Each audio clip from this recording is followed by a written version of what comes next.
Daniele, que não é Cicarelli.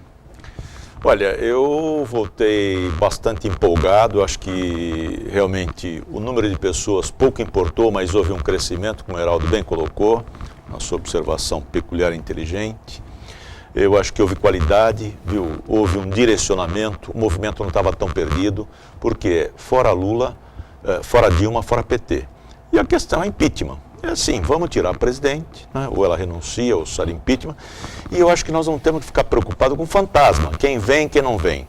Eu acho que a sociedade, o povo tem que mostrar... Não é quem vem, quem não vem, é quem pode ou quem não pode. Tem um quê disso também. Tudo bem. Parece que o movimento é exclusivo. Determinados segmentos da sociedade não podem participar. Eu concordo, Heraldo. Quem vem ou quem não vem, por exemplo, se o Michel Temer, se a Dilma renunciar ou se a Dilma sofreu impeachment, fica o Michel Temer. E aí a regra do jogo, é o jurídico, não tem como fugir disso.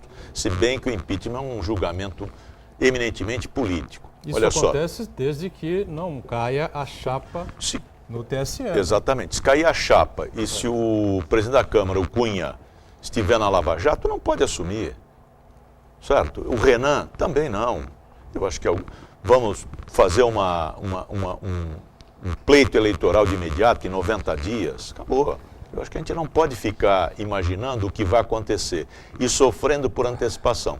Eu acho que o movimento tem que ganhar esse impulso, tem que tomar o direcionamento político para consertar o econômico. Eu vinha analisando aí as informações econômicas. O que se previa de um crescimento muito pequeno para 2016 já está se falando em recessão. Quer dizer, isto é uma perversidade com todo o conjunto da sociedade.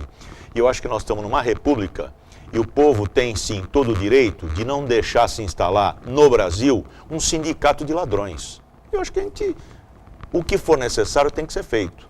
E nós não recebemos ameaças desse movimento que, olha, nós vamos sair com faca, revólver, armados. Isso é uma violência. A arma é a palavra. Na política, a arma é a palavra. E assim foi ontem o movimento ordeiro, substancial, não teve nenhum tipo de dificuldade, não teve nenhum tipo de desentendimento, se respeitou tudo e todos, e quem quis ir à praça pôde ir muito tranquilamente. Deixa eu fazer uma pergunta para você. Você colocou sabiamente, não é? Que na política a ordem é a palavra. Discussão, debate, a conversa, enfim, deveria ser sempre assim. Mas como o Heraldo colocou aqui, os políticos e a política, não é, estão excluídos, não é, desses movimentos. E aí como é que fica então? Olha, eu acho que o movimento, quando ele pretende isolar a classe política, ele tem que rever esta posição. Agora, os políticos... E eu acho que o movimento tem que, a direção, a coordenação, se bem que é um movimento quase que espontâneo, viu, Boturão? É um negócio assim, é um fenômeno, é praticamente espontâneo o movimento. É resultado das redes sociais, né? É exatamente isso. Esse fenômeno aí que a gente ainda não domina bem, né? Eu estive lá, vi quanta gente, pessoas... Eu vi o depoimento de um jovem, vi um depoimento desempregado, as pessoas foram...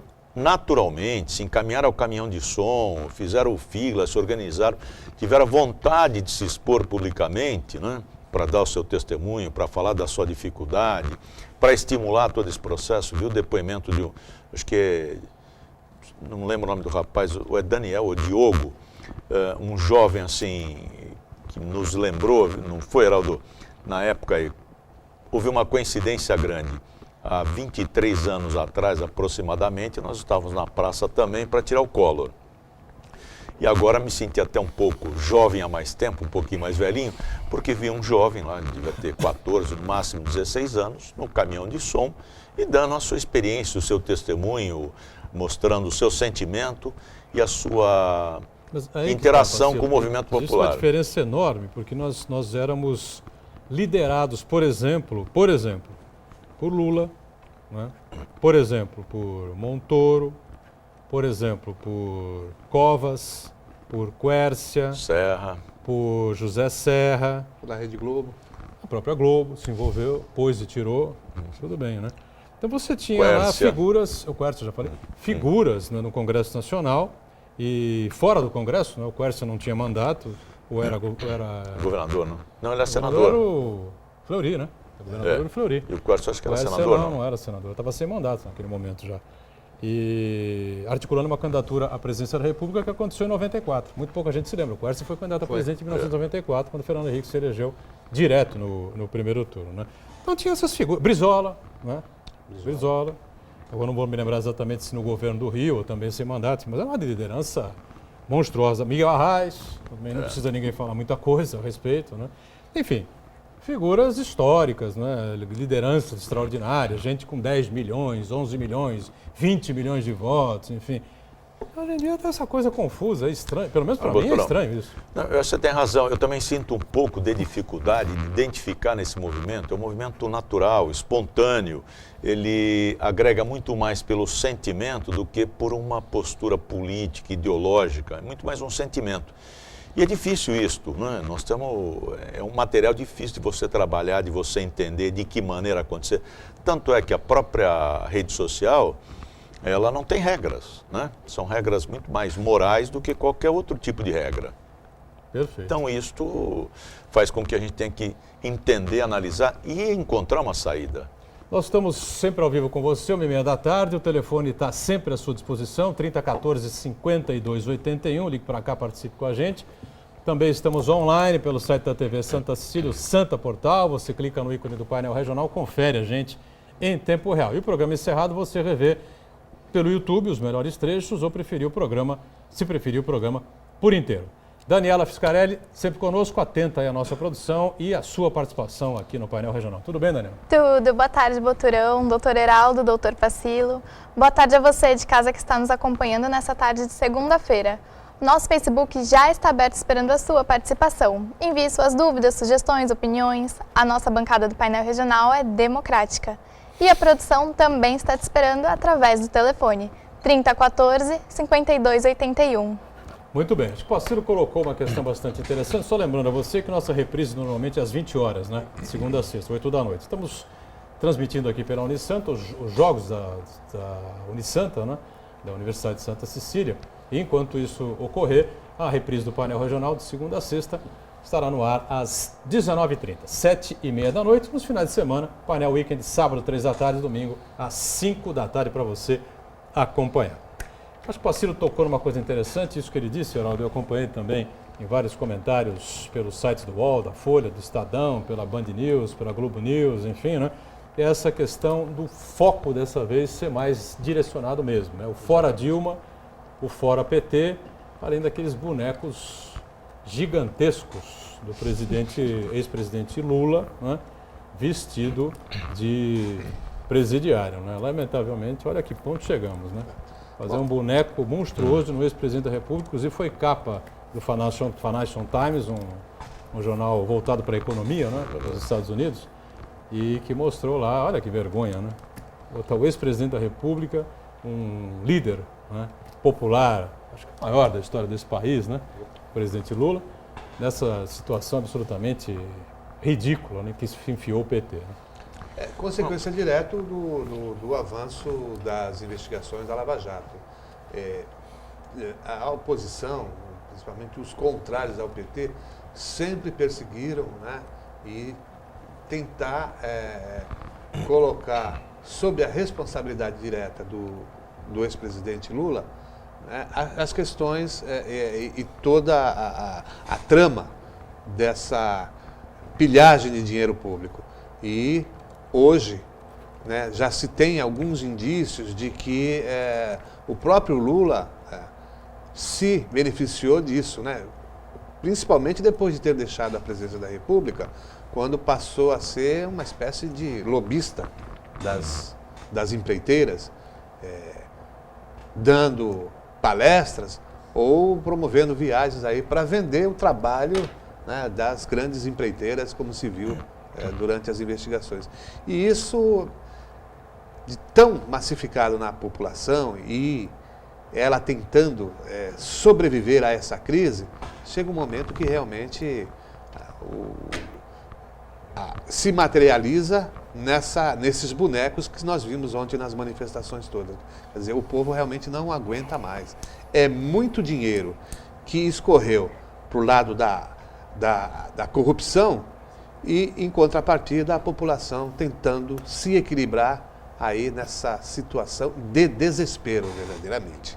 Muito bem, muito bem. Só batendo mais um pouquinho em cima desse tema, né? A gente já está recebendo aqui o Marcelo Squassone, deputado federal pelo PRB, já está entrando aqui nos nossos estúdios para poder também dar aí a sua opinião, participar conosco, né, sobre essas manifestações todas pelo Brasil afora e como é que a situação está colocada aí no Congresso Nacional. Agora, o Pacilo realmente bate que o seu comentário, com a maioria dos observadores da política, comentaristas, analistas políticos, né, de maneira geral, a questão é essa, né, juntou o discurso da presidente Dilma, discurso de ódio, um programa eleitoral de ódio na campanha, contra Marina Silva e depois contra Aécio, juntou a situação de que estava tudo sob controle, a inflação estava absolutamente controlada, as contas públicas também, haveria crescimento do Brasil em 2015, enfim, depois veio esse arroxo fiscal que todos nós estamos aí sofrendo com ele. As contas públicas todas explodindo, subindo, né? A inflação acompanhando, crescendo, né? E o desemprego aumentando, a recessão está aí, enfim, acho que essa coisa toda uniu-se, né? Para que haja essa situação terrível contra a presidente, né? Eu acho que a manifestação é inequívoca, né? O interesse da população de retirar esse governo que aí está por incompetência, né? E isso está muito claro. Agora, é simplesmente fazer, é simplesmente andar. E aí eu acho que este processo vai desenvolver. Eu queria fazer só uma pequena observação em relação à liderança, a grande liderança de Lula. É um líder que eu acho que é para o mal, porque que exemplo que ele deu de cultura, se gaba de nunca ter lido um livro, e o fato do dinheiro que ele recebeu, eu acho que ele não tem competência para fazer este lobby, essas palestras. Foi drenagem de dinheiro, mais de 10 milhões, que ele distribuiu para o Okamoto, distribuiu para o filho, e parte dele, inclusive, fez uma previdência privada. Quer dizer, eu acho que é uma organização criminosa que se instalou dentro do governo e que ele sabe perfeitamente, talvez tenha até comandado. Marcelo Squassone, deputado federal do PRB, obrigado pela presença. Tudo bem, deputado? Eu que agradeço. Desculpe o atraso, eu me atrasei porque a balsa realmente hoje teve um problema meio grave lá. Fiquei mais de 30 minutos para conseguir atravessar, desculpe. Imagina, depois a gente fala então sobre os problemas da balsa aí, da ligação Santos-Guarujá, que são todos eles, todo dia a gente tem dificuldades e problemas. E aí, deputado, como é que acompanhou aí novas manifestações pelo Brasil afora? Bom, a gente já esperava que fosse dessa maneira, né? Acho que foi do mesmo tamanho das outras. Acho que o número também pouco importa, né? Acho que não ouvi o comentário dos colegas aqui antes. Mais ou menos nessa linha. Pouco importa os números.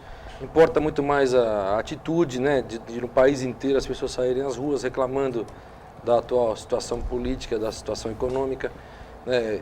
Realmente a crítica maior ao presidente, ao ex-presidente, acho que isso foi notório dessa vez.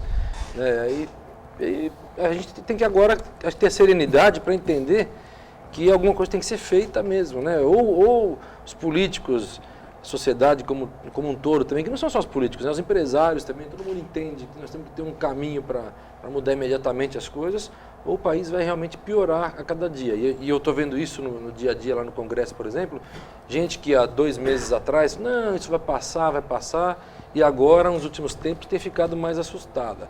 Pessoa que você via que tinha mais tranquilidade, hoje tem mais medo, né, de não tomar alguma atitude rápida e as coisas piorarem e a gente perder realmente o controle das coisas. Bom, a tendência na Câmara hoje, qual seria? A gente vê lá indícios do envolvimento também do presidente da Casa, Eduardo Cunha, do PMDB, na Lava Jato. O mesmo acontece com o presidente do Senado, Renan Calheiros. A impressão que fica para o eleitor, para o brasileiro de maneira geral, é que todo mundo está no mesmo balaio, todo mundo tem o rabo preso.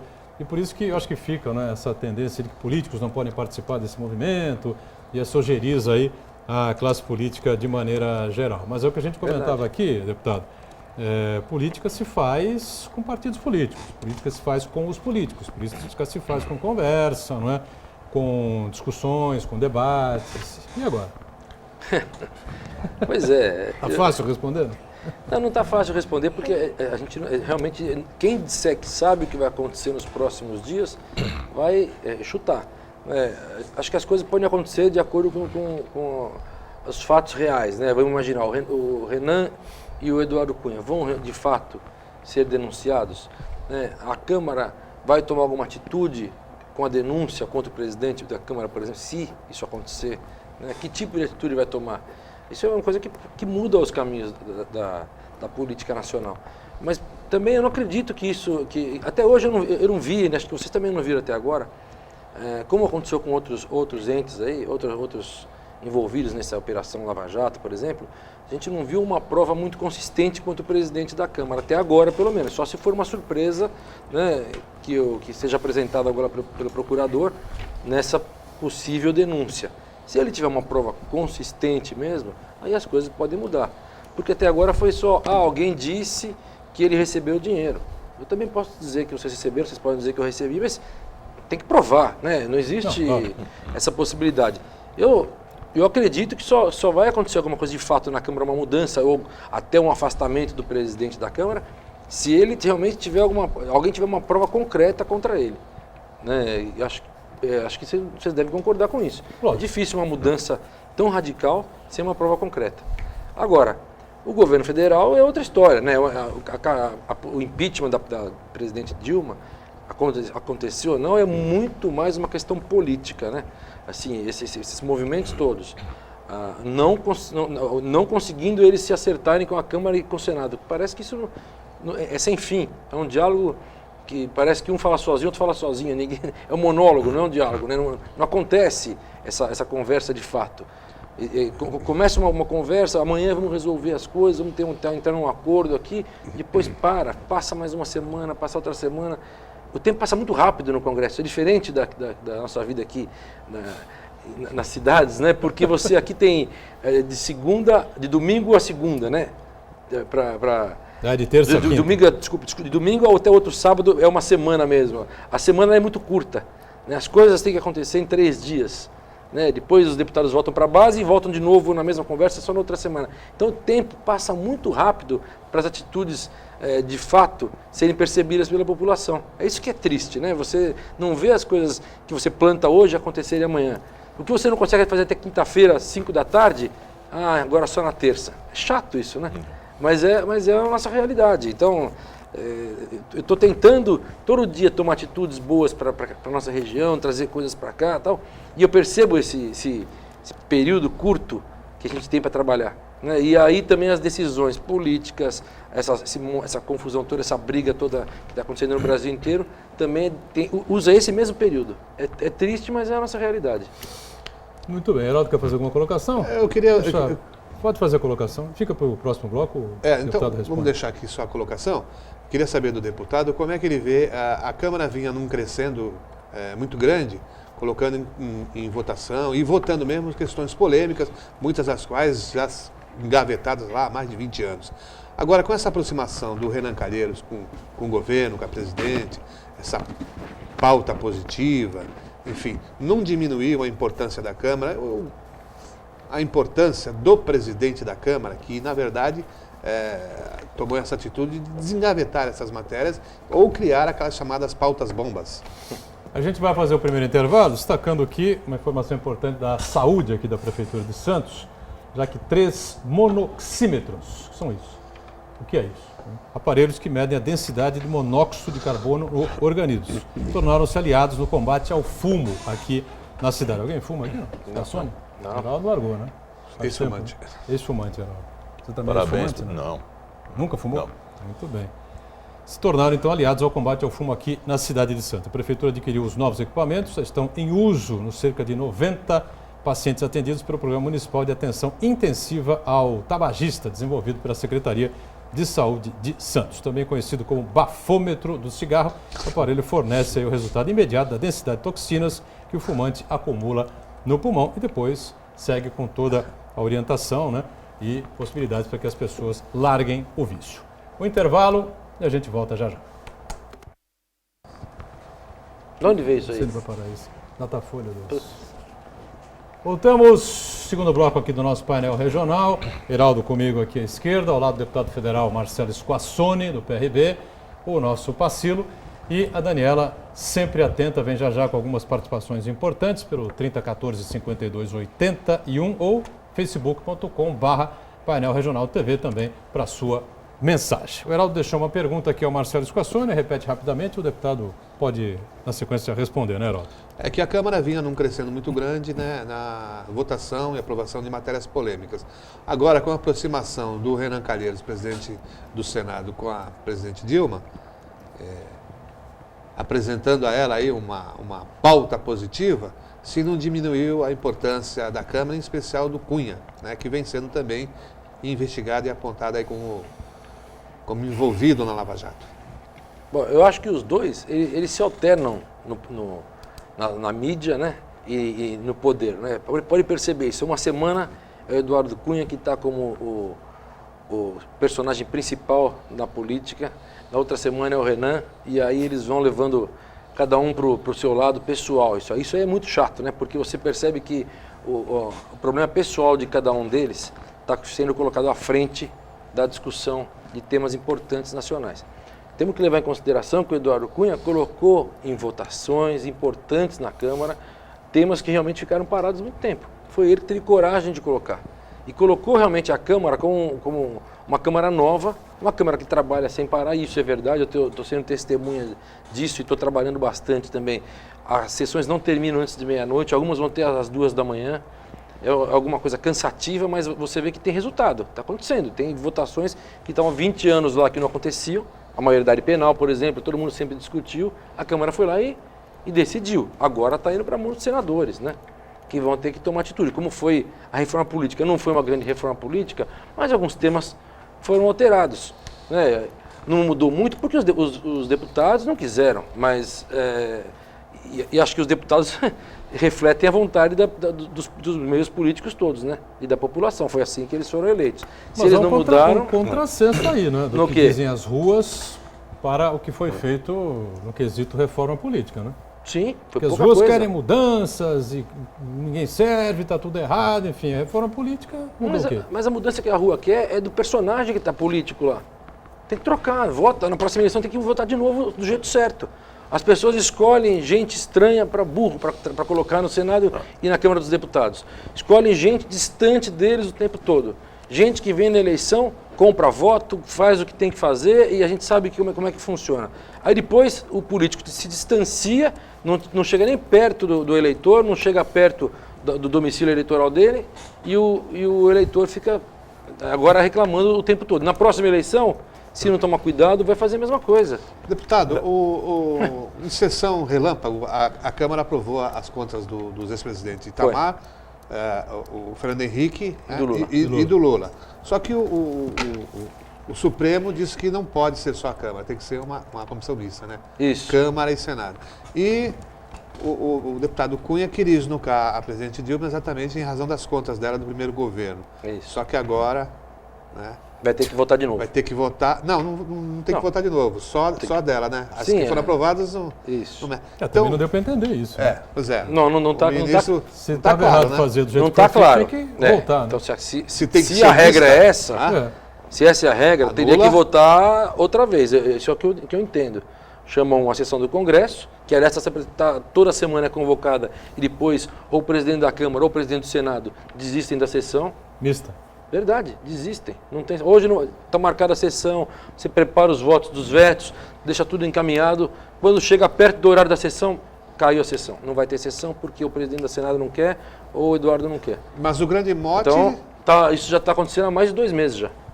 Mas o grande mote da análise das contas da Dilma era exatamente para possibilitar o impeachment. Uma vez rejeitadas as contas, seria instaurado aí o processo Sim. de cassação. Mas essa é uma decisão que coube até agora ao presidente da Câmara. Ele que foi colocando, ele decide de fato a pauta. A pauta é assim, você chega na reunião, para quem não sabe como é que é, os deputados se reúnem antes das sessões, às 2 da tarde. Os líderes vão para a sala do presidente, tem uma mesa grande, senta o presidente na ponta, e aí vão sentando em ordem decrescente em número de deputados os partidos. Então senta ao lado do presidente o PT, o PSDB, o PR, o meu partido PRB, o PSDB, o PSD, e assim por diante, até chegar nos pequenininhos que tem 1, 2 deputados. É assim que funciona a mesa. E aí o presidente coloca os assuntos em pauta e começa a discussão. um a um vai dando o seu voto para cada matéria que vai ou não ser colocada em votação naquele dia. Sempre começando pelos que têm mais deputados. É assim que funciona. E aí, é dali que sai a pauta. Só que, claro, que a influência do presidente é muito grande. Se ele decide que um assunto não vai ser colocado em discussão, ele não coloca e pronto. Ele já diz, esse assunto eu não vou colocar em discussão, e pode ter a grita que for, ele não coloca. É assim que funciona. Tem uma ditadura. Ele é o presidente para isso. É um pouco assim, é a realidade. Estou contando a verdade. Foi eleito para isso, não foi? Então aí você diz, pô, mas quem que decidiu que ia ser colocado as contas dos ex-presidentes de uma vez? Foi ele. Ele decidiu, foi lá e colocou numa sessão que começou pela manhã, o quórum pequeno, quórum baixo, né? E votações simbólicas, não é uma votação que você tem que votar, para quem não sabe, aquela votação nominal que você tem que ir um por um, colocar sua senha, colocar o dedo ali e votar. Não é essa votação, é uma votação simbólica, ou seja, ele olha lá para o plenário e fala, quem tiver de acordo permanece como se encontra, os contrários que se levantem, o número que for, ele decide ali, pronto. Aliás, é alguma coisa uma manobra. Não é uma manobra, mas é como funciona. Estou contando. É difícil você. É como funciona, mas ele está manobrando, né, na vontade dele, no interesse dele. A vontade dele permanece. Se manifestou lá? Como sempre, a mais importante. Ninguém se manifestou? Não tinha ninguém. Não, tem gente. Mas tem meia dúzia. Se não tem ninguém também é culpa. Não, tem gente, tem quórum, tem quórum. Não tem nem ninguém, é atento. culpa Tem o do quórum mínimo, famoso. claro que tem o quórum. Mas não está atento. Como? Aí, Não. Como não está? Os deputados não estão atentos? O que a gente tem visto pela imprensa direta Mas é o que o cara problema está são pensando. esses Não, deputados. eu sei, né? lógico. Claro. Mas normalmente o cara está lá no celular, no WhatsApp, tem gente... Não, isso aí é uma injustiça. Eu vou tentar, posso corrigir isso pelo menos? Eu acho isso é uma injustiça.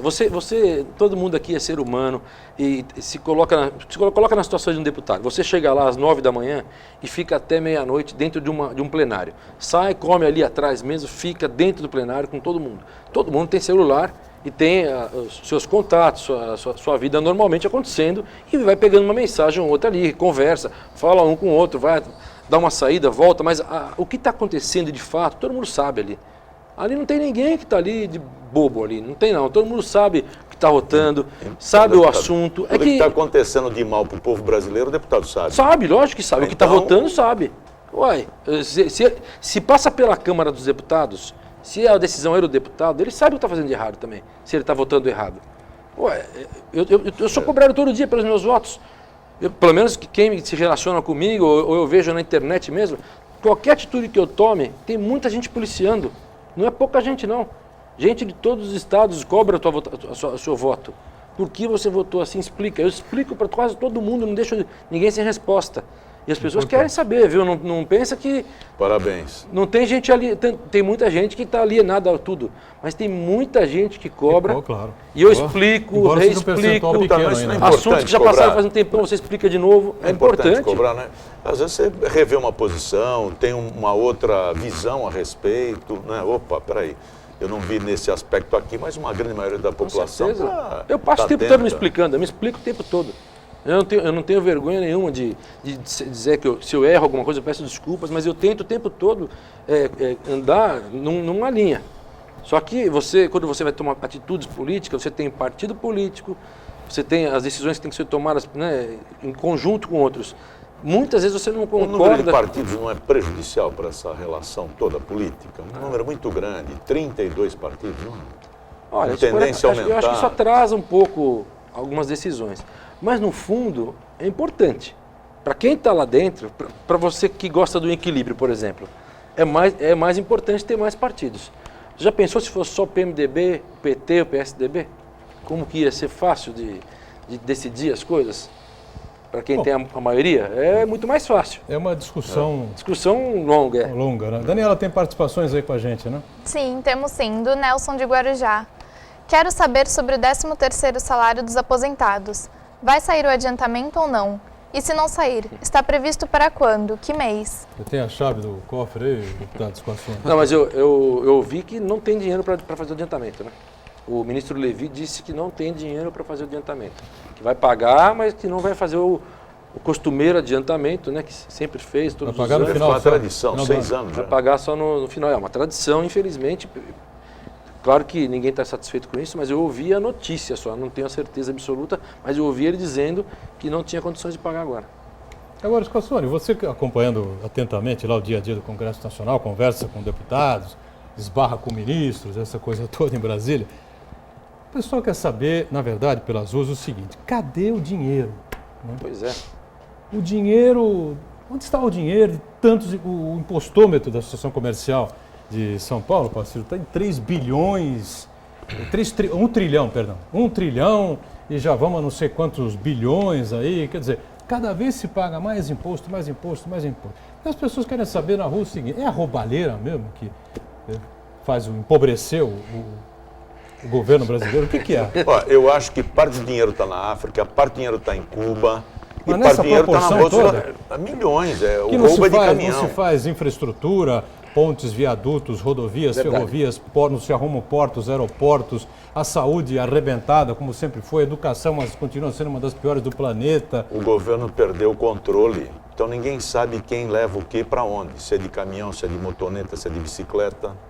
Essa que é a realidade. É assim, Scassone, que se fala em Brasília? Não, Que se discute, debate Eu lá? acho que muito se deve a esse mundo de roubalheira que a gente viu por aí mesmo, dinheiro do BNDES sumindo, dinheiro da Petrobras sumindo, dinheiro de monte, dinheiro que dá para mudar a história do país, né? Essa é a verdade. Esse Exatamente. dinheiro que sumiu, quando você vê de forma absoluta, é um dinheiro que podia mudar a saúde de todas as cidades, podia mudar as moradias, podia mudar a educação, podia mudar muita coisa. Então, só que o Brasil é tão forte, aí que é incrível, né?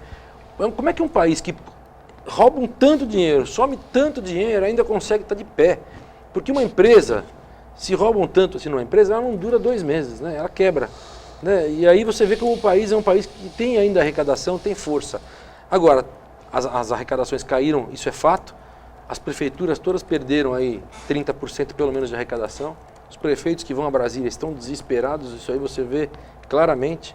Aqui no litoral, eu acho que se não for Santos e Praia Grande, as outras cidades estão quebradas. Né?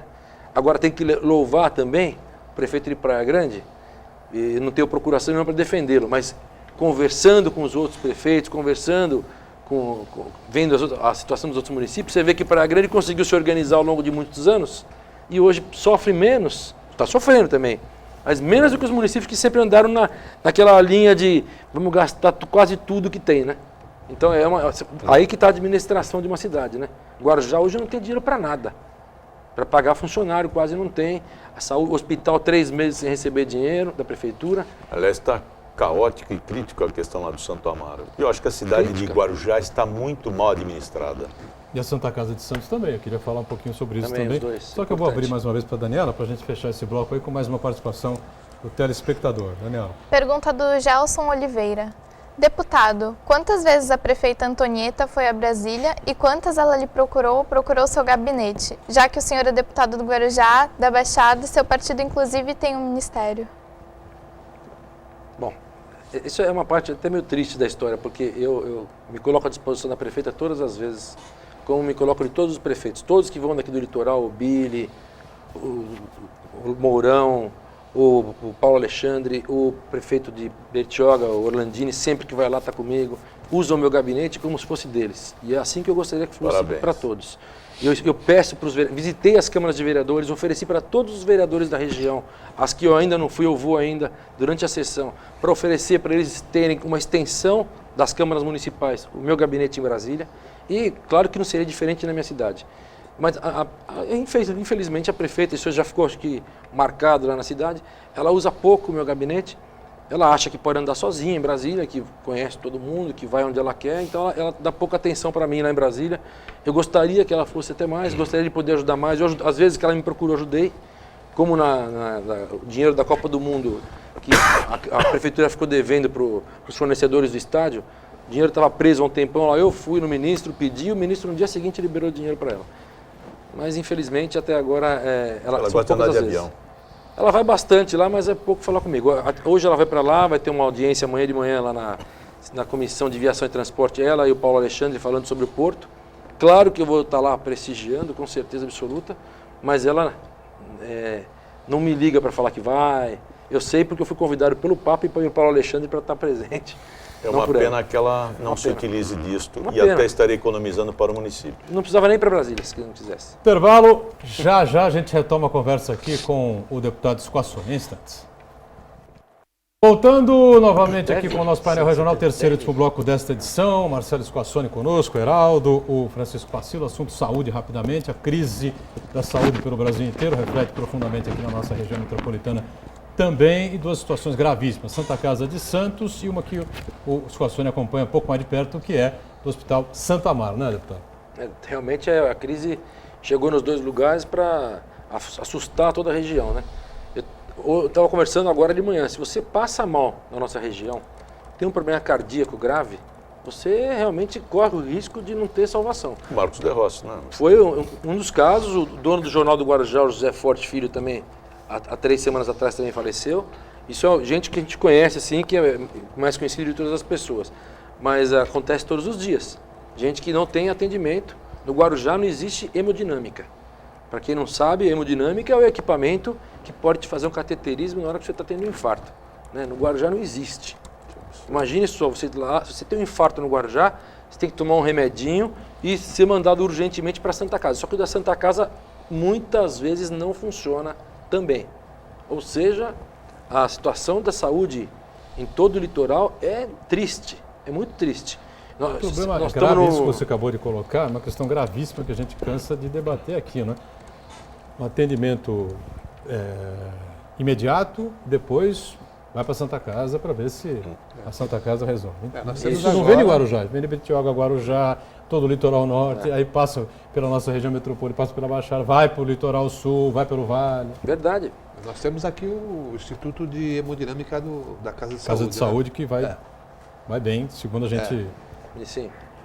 Mas fora isso, realmente Fora isso, é complicado mesmo.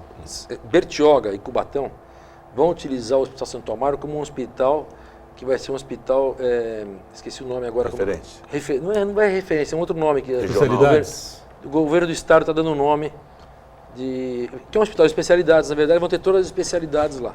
Isso é importante para todo mundo, lógico. E aí você desafoga um pouco o Santos também. Mas para isso tem que equipar esses hospitais. E não tem dinheiro para isso. Eu estou falando que eu fui na Caixa semana passada, junto com o presidente do Santo Amaro. O Beto Mansur já tinha estado lá também, junto com o presidente da Santa Casa, como é que ele chama? Provedor da Santa Valerino. Casa, isso. E o Paulo Viazovski. Tentando buscar dinheiro imediatamente para os hospitais. O Santo Amaro está com um problema grave que não consegue pagar o fundo de garantia que está parcelado, só que a parcela inicial é de R$700 mil e as outras de R$500 mil. Ele não tem dinheiro para pagar a primeira. Imagine só.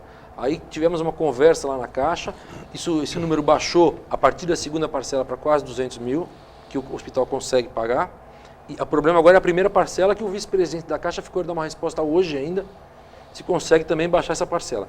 Quando essa parcela ficar de um tamanho que o hospital consiga pagar, eles vão ter de novo a certidão de regularidade, tá certo? E com essa certidão a gente pode buscar o dinheiro das emendas parlamentares.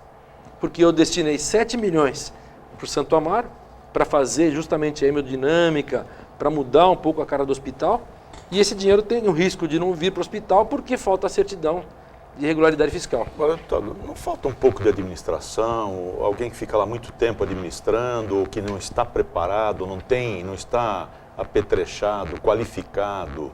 Porque, 5 meses de atraso de salário, os médicos são pagos com cheque sem fundo, isto fica uma bola de neve só esperando me dá, traz, eu vou ver, esperando dinheiro público. E lá, queira ou não, é filantrópico, já existe uma renúncia fiscal, e tinha que ser feita uma cobrança, uma fiscalização também.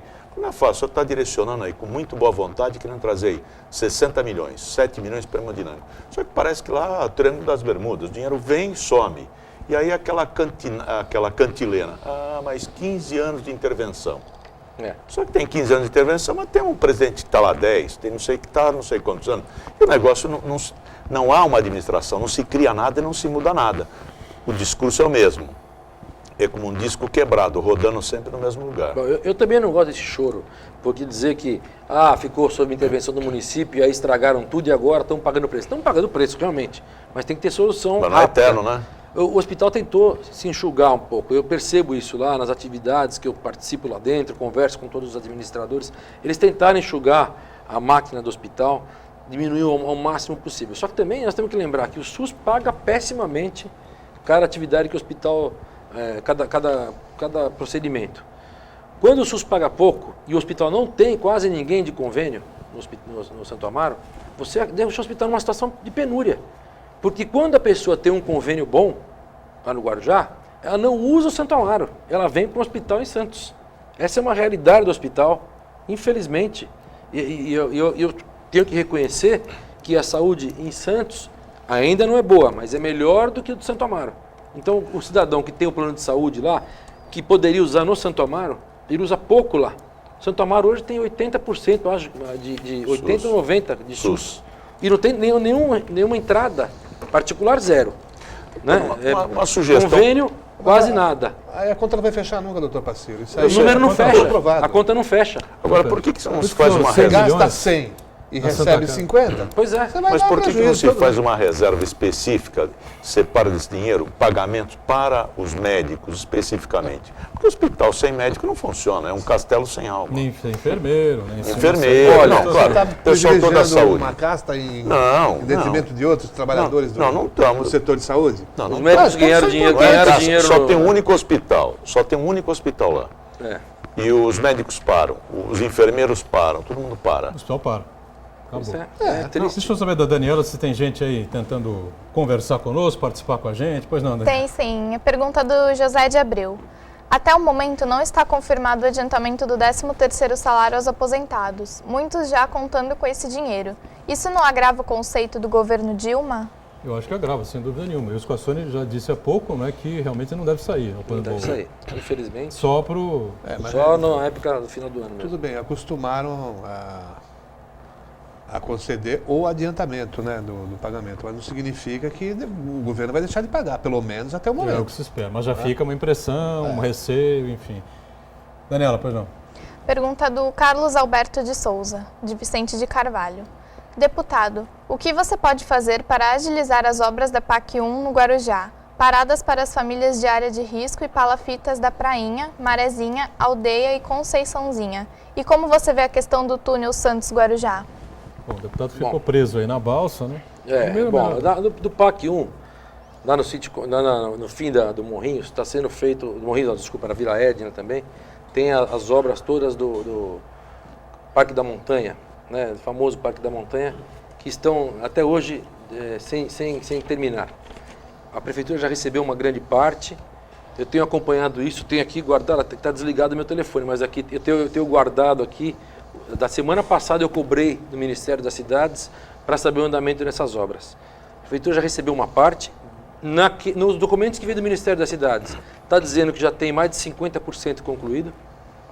Eu tenho para mim que não está concluído 50% da obra. E infelizmente a obra ficou abandonada um tempo, parece que roubaram telhado, roubaram portas, roubaram... olha, é uma tristeza ver o que está acontecendo ali no Guarujá. É uma quadrilha. Hã? É uma quadrilha. Tomara que a gente tenha uma atitude rápida, porque eu conversei com alguns vereadores esses dias, eu acho que nós temos que fazer uma verificação em loco na obra, para a gente ter a certeza que o dinheiro que vem do governo federal, que veio com tanto sacrifício para o Guarujá, que essas famílias esperam tanto essas casas, né, realmente terminem as casas. Porque do jeito que a situação está na cidade, sem um dinheiro para nada, sem pagar o hospital, né, contando as migalhas que entram dia a dia para pagar as continhas que a prefeita decide pagar ali. Você imagine só quanto que vai sobrar para essas casas. Né? E a prefeita, quando vai em Brasília, eu fiquei sabendo que ela esteve no Ministério das Cidades pela imprensa, ela não me chamou para ir até lá, sendo que eu tenho esse canal direto lá, essa semana pessoalmente, vou ter dar satisfação para vocês aqui depois, para vocês até poderem deixar mais claro para quem está ouvindo a gente, quem está vendo a gente, a certeza de que esse dinheiro está para vir ou não, e quanto falta para terminar a obra.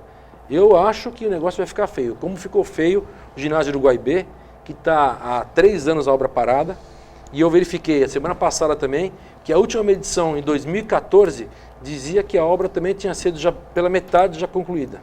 Deputado, como é que Imagine você só, e hoje, passando pela porta do Guaibê, você vê que está sem telhado ainda. Deputado, como é que você interpreta Sabe essa a questão questão? da ponte, né? Do túnel, que foi perguntado também, né? E tomou um minuto para fechar o programa. O infelizmente, túnel, Não, sabe. infelizmente, a gente está aguardando o governo do Estado colocar dinheiro para Temos fazer. uma reunião amanhã Mas não tinha- no Isso. Congresso, não é isso? Tem uma reunião Uma amanhã que comissão vai falar de sobre esse portos, assunto é isso? da Comissão de Aviação e Transporte, a Comissão de prefeita do Transporte. Guarujá vai, o prefeito de Santos vai, eu, o Beto e o Papa vamos estar também presentes, vamos tentar discutir esse assunto com outros deputados para forçar o governo a fazer investimentos onde realmente precisa. O maior Discutir porto da América acessos Latina, aqui. né, não pode ser um porto de segunda categoria. Né? Na verdade, aqui a gente falava de túneis, enfim, mas há anos se fala em 3 túneis para a cidade de Santos, né? Não para Guarujá, para Santos. Zona Leste e Zona Noroeste, esse túnel que está colocado e proposto pelo DERSA, e o outro na entrada da cidade, desde a época Figueira de do Ferraz. prefeito Oswaldo Justo, enfim, né? Aqui em Santos, que o Justo falava do túnel de ligação seca, de porto a porto, né? Isso. Santos mesmo e tal, porque aliviaria muito o trânsito aqui para Santos. E essa ligação Santos-Guarujá também que está proposta aí pela DERSA, mas que o presidente da DERSA, agora que me foge o nome, Lawrence, Lawrence. o Lawrence, presidente Lawrence do DERSA, já disse agora no final da semana passada que momentaneamente não há caixa para fazer esse Tem dinheiro para investimento. começar, não tem para terminar. Para terminar não tem. Deputado, obrigado pela presença e até uma outra conosco. Espero Eu que que volte agradeço. sempre aqui, tá bom? Estou sempre à Obrigado. disposição. Obrigado. Heraldo sempre com a gente aqui, o Pacilo também, as situações importantes às segundas-feiras, a Daniela também diariamente com a gente no painel regional, sempre 1h30 da tarde, ao vivo, com as figuras de destaque aqui da região e do Brasil, reprise às 7h30 da noite, enquanto a TV Santa Cília transmite os jogos da Unisanta, tá certo? E final de semana, sábado 3 da tarde, domingo 5 da tarde, são as duas edições do painel Weekend. Obrigado. Tchau. Ali no. Tem uma acesso ali pela Salgado Filho. Isso.